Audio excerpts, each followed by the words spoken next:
जय श्री कृष्णा। मेरे प्रिय दर्शकों, कैसे हैं आप सभी। मैं हूं आपके साथ श्री जगदम्बा पंचांग का प्रधान संपादक ज्योतिषाचार्य दीपक शास्त्री, और आप सभी देख रहे हैं मां जगदम्बा ज्योतिष ज्ञान यूट्यूब चैनल। प्रिय दर्शकों, आप सभी के अनुरोध पर मेष लग्न की जन्म पत्रिका में मेष लग्न की कुंडली में सूर्य ग्रह के द्वादश भावों में स्थित होने पर कैसे फल जातक को जीवन में प्राप्त होते हैं, उसके बारे में चर्चा कर रहे हैं। हमने आपको पूर्व में भी कई बार बताया है कि ज्योतिष शास्त्र यदि आप सीखना चाहते हैं तो इसके लिए निरंतरता की अत्यधिक आवश्यकता है। इसलिए आप हमारी सभी वीडियोस को क्रम से देखें और अंत तक देखें।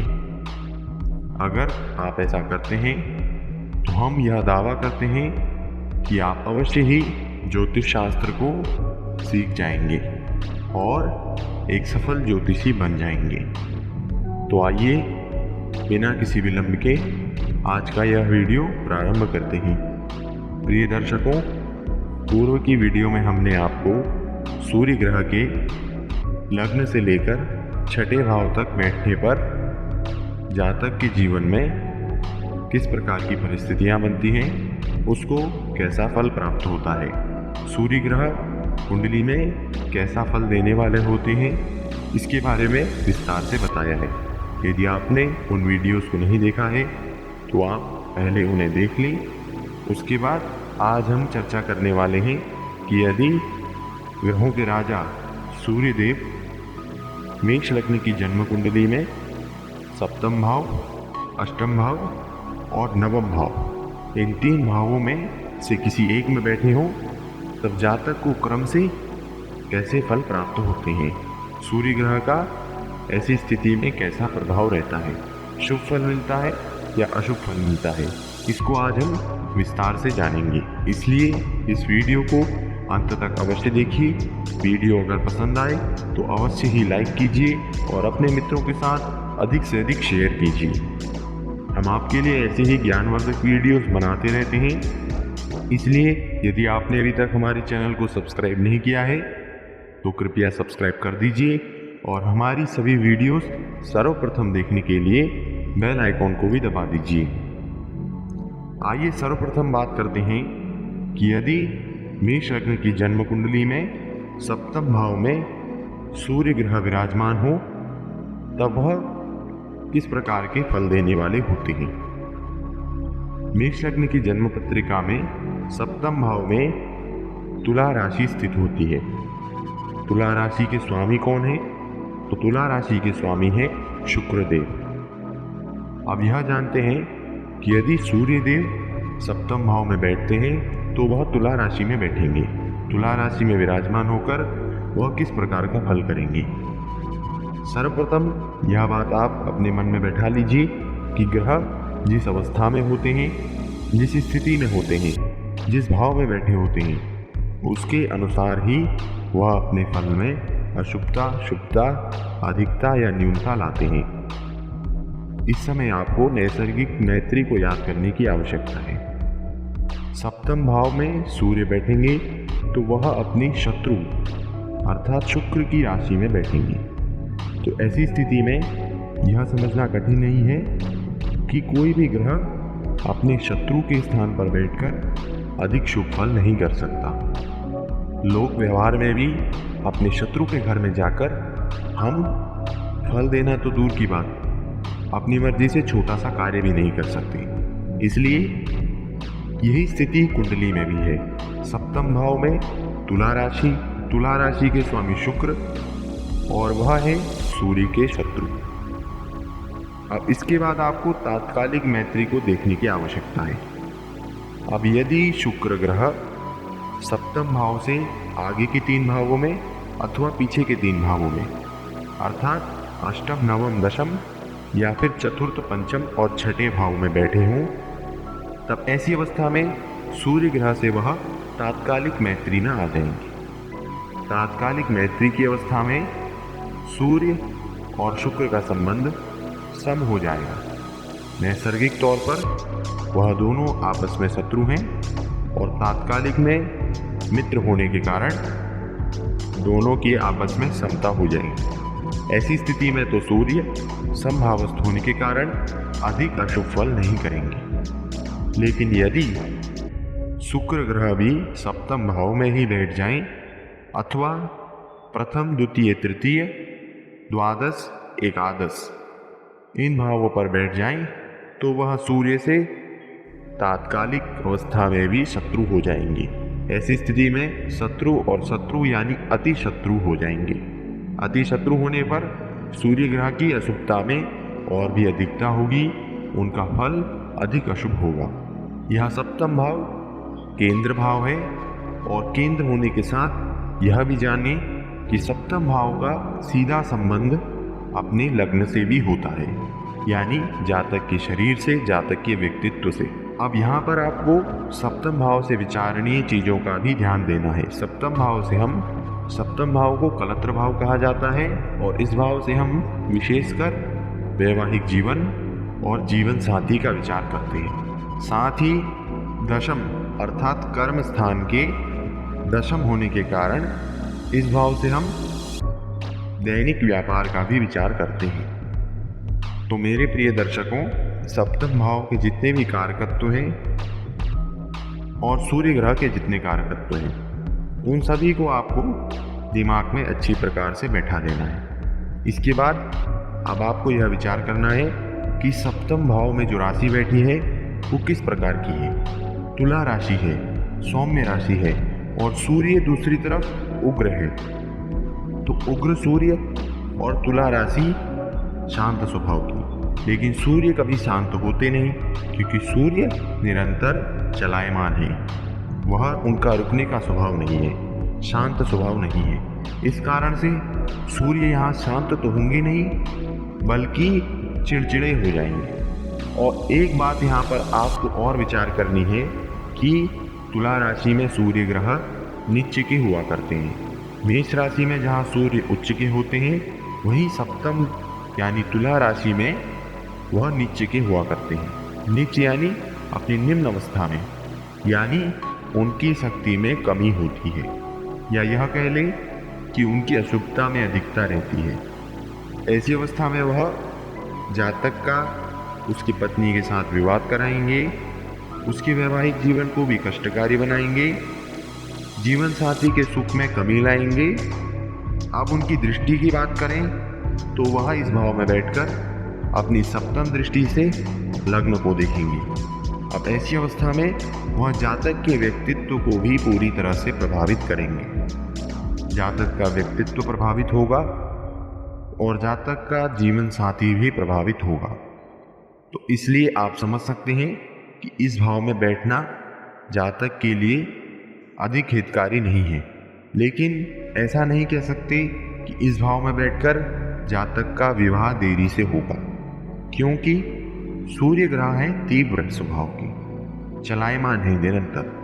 और साथ ही यह भी विचार कर लें कि सूर्य ग्रह का भाग्योदय समय क्या है, 22 वर्ष। और इस राशि के स्वामी यानी सप्तमेश शुक्र का समय है 25 वर्ष। तो 22 से 25 वर्षों के बीच में जातक का विवाह हो जाया करता है। अब इसके बाद यह भी विचार कर लें कि सूर्य यहाँ पर बैठे हैं, यदि अशुभ ग्रहों से दृष्ट हो जाए, यदि अशुभ दृष्टि उन पर पड़ जाए, शनि, राहु इत्यादि ग्रहों की दृष्टि उन पर हो, तो वह इस भाव को और भी अधिक पीड़ित कर देंगे। स्वयं भी पीड़ित हो जाएंगे और इस भाव को भी पीड़ित कर देंगे। ऐसी अवस्था में जातक का वैवाहिक जीवन कष्टकारी ही होगा और साथ ही पूर्णतया प्रभावित करेंगे वह जातक के व्यक्तित्व को, जातक के शरीर को, जातक के विवेक को, धैर्य को, सभी को प्रभावित करेंगे।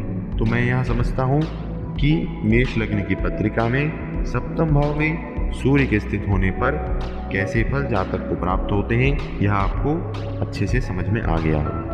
साथ ही आपको ग्रहों की अवस्थाओं का भी विशेष विचार रखना है। ग्रहों की अवस्थाओं को भी ध्यान में रखना है। विषम राशि में 0 से 6 डिग्री तक ग्रह बाल अवस्था में होते हैं, तत्पश्चात 6 से 12 डिग्री तक कुमार अवस्था में, 12 से 18 डिग्री तक युवा अवस्था में, 18 से 24 डिग्री तक वृद्धावस्था में और 24 से 30 डिग्री तक मृत अवस्था में। यदि ग्रह युवा अवस्था के हैं तो पूर्ण फल देंगे, अशुभ हैं तो ऐसी अवस्था में वो पूर्ण अशुभता ही करेंगे, यानी उनकी अशुभता में पूर्णतया वृद्धि रहेगी, कोई भी कमी नहीं होगी। यदि बाल अथवा मृत अवस्था में हैं तो फल काफ़ी न्यून होगा। ऐसी अवस्था में डरने की ज़्यादा ज़रूरत नहीं है, क्योंकि अशुभता में भी कमी हो जाएगी। तो आइए प्रिय दर्शकों, अब जानते हैं कि यदि सूर्य देवता मेष लग्न की पत्रिका में अष्टम भाव में बैठे हैं तब वह कैसा फल करेंगे। सर्वप्रथम यह जानते हैं कि मेष लग्न की पत्रिका में अष्टम भाव पर वृश्चिक राशि होती है। वृश्चिक राशि स्थिर राशि है और साथ ही इस राशि के स्वामी हैं मंगल देवता, जो कि सूर्यदेव के मित्र हैं। तो अपनी मित्र की राशि में जाकर सूर्यदेव प्रसन्न होंगे। इस प्रकार से लोक व्यवहार में मित्र के घर में जातक प्रसन्न होता है, वैसे ही ग्रह भी अपने मित्र राशि में बैठकर प्रसन्न होते हैं। अष्टम भाव में विराजमान सूर्य किस प्रकार का फल देते हैं। सर्वप्रथम यह विचार कीजिए, अष्टम भाव से आयु का, लॉटरी, आकस्मिक धन लाभ, ससुराल से लाभ, शत्रु, गुप्त रोग, गुप्त धन लाभ इत्यादि का विचार किया जाता है और साथ ही मृत्यु का भी इस भाव से विचार किया जाता है। अष्टम भाव त्रिक भाव है और निसंदेह ही अशुभ भाव है। अशुभ भावों में अशुभ ग्रहों का जाना शुभ माना गया है, इसलिए सूर्य यहाँ पर अधिक बुरा फल नहीं देंगे। सूर्य ग्रह की आयु 22 वर्ष और मंगल की आयु 28 वर्ष। इन समय में जातक को चोट, चपेट, दुर्घटना इत्यादि से सावधान रहना पड़ेगा। और यदि सूर्य शुभ ग्रहों से दृष्ट हैं तो वह अच्छा फल करेंगे। यदि अशुभ ग्रहों से दृष्ट हैं तो चिंता, कष्ट, गुप्त रोग इत्यादि की समस्या भी हो सकती है। सप्तम का द्वितीय होने के कारण इस भाव से स्त्री का धन भी देखा जाता है और साथ ही तांत्रिक पीड़ा, आपदाएं इत्यादि का भी इस भाव से विचार किया जाता है। सूर्य ग्रह इस भाव में बैठकर धन भाव पर दृष्टि रखेंगे तो 22वें और 28वें वर्ष में जातक को बड़ी धन हानि भी हो सकती है और साथ ही वह कुटुंब से बिछुड़ भी सकता है। सूर्य ग्रह वाणी को प्रभावित करेंगे तो वाणी को अवश्य ही क्रूर बनाएंगे और साथ ही यदि वह अशुभ ग्रह से दृष्ट हो जाते हैं, उसके परिवारजन, कुटुंबजन उसकी कड़वी वाणी के कारण उससे दूरी बना लेंगे। इस भाव में बैठकर वह जातक की विद्या को भी प्रभावित करेंगे, क्योंकि सप्तम दृष्टि से द्वितीय भाव को देखेंगे।